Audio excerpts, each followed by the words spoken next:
হিন্দু ধর্মে কারোর মৃত্যুর পর সাধারণত পুরুষরাই পিণ্ডদান করে থাকেন।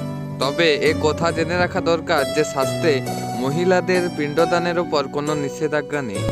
স্বয়ং সীতা তার শ্বশুরমশাই অর্থাৎ রাজা দশরথের মৃত্যুর পর তার পিণ্ডদান করেছিলেন। চলুন আজ রামায়ণে সেই কাহিনী জেনে নেওয়া যাক। রাম, লক্ষ্মণ ও সীতা 14 বছরের জন্য বনবাসে গেলে সেই শোকে দেহত্যাগ করেন রাজা দশরথ। বনবাস চলাকালীন পিতার মৃত্যুর খবর পান রাম। দশরথের শ্রাদ্ধ কর্ম সম্পন্ন করতে বিহারের গয়ায় পৌঁছান রাম, সীতা ও লক্ষ্মণ। সীতাকে ফল্গু নদীর তীরে বসিয়ে রেখে রাম ও লক্ষ্মণ শ্রাদ্ধের জন্য জরুরি জিনিসপত্র সংগ্রহ করতে যান, কিন্তু তাদের ফিরতে দেরি হচ্ছিল। তখন দশরথ সেখানে উপস্থিত হয়ে সীতার কাছে পিণ্ডদানের প্রার্থনা করেন।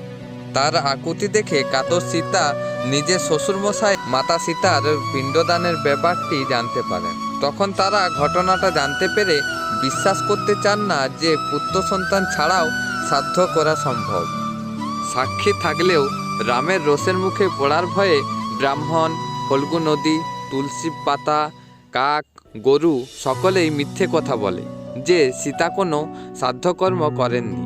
কিন্তু ওই স্থানে উপস্থিত থাকা একটি বটবৃক্ষ জানায় যে মাতা সীতা সব নিয়ম মেনে পিণ্ডদান করেছেন এবং দশরথ তা গ্রহণও করেছেন।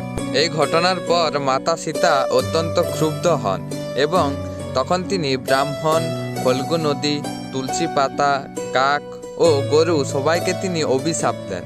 চলুন দেখে নেওয়া যাক কাকে কি অভিশাপ দিয়েছিলেন তিনি। ব্রাহ্মণকে অভিশাপ দিয়ে সীতা বলেন, পুজো অর্চনার পরে যা কিছু অনুদান পাবে তা দিয়ে তোমার কখনো দরিদ্র ঘুচবে না, এমনকি কোনো আশাও পূরণ হবে না। এরপর সীতা ফল্গু নদীকে অভিশাপ দিয়ে বলেন, এই নদীর মধ্য দিয়ে কখনো জল প্রবাহিত হবে না, এইভাবেই তাকে সারা জীবন কাঁদতে হবে। এই নদী সারা বছর শুকনো থাকবে, এমনকি বর্ষাকালেও খরা দেখা দেবে। সেই থেকে এই নদীতে অন্তঃসলীলা দেখা যায়।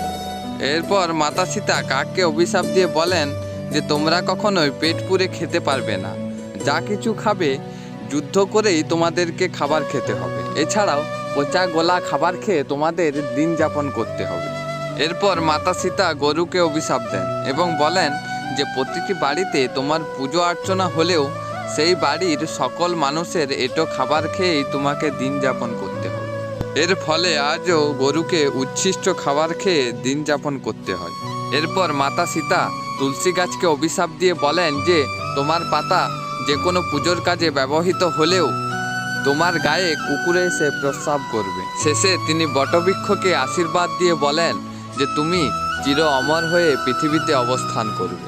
কৃত্তিবাস ওঝা অনুদিত রামায়ণে এই ঘটনার বর্ণনা পাওয়া যায়। তো এই ছিল আজকের ভিডিও ভালো লাগলে অবশ্যই লাইক, কমেন্ট করতে ভুলবেন না। ধন্যবাদ।